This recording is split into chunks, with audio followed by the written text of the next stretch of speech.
Hey guys, Marcus here. In this video, I'm going to show you how you can probably fix the issue if your Ring indoor camera is not working. And I just found two interesting solutions, so try this out, maybe it's going to help you. So the first thing that you can try, and of course, just reset it. And maybe this is going to work or no, I don't know. So you just want to press and hold the power button, or like the button on the top for like 15-20 seconds, just press and hold it.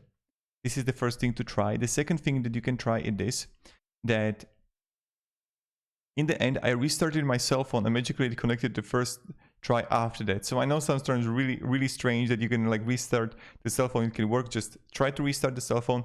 Maybe it's going to work out then. And then the customer service figured it out. They had me disconnect any devices connected to a router through the Ethernet. I have my PS5 connected to the router and had me go through the device setup process again. Somehow that worked. Hope this helps. So again, disconnect any devices connected to router through the Ethernet.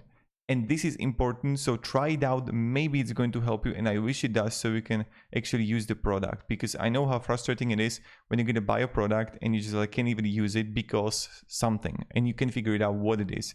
So I just wanted to throw these ideas out there to maybe that is going to fix the issue for you. So thank you very much for watching and have a great day, and goodbye.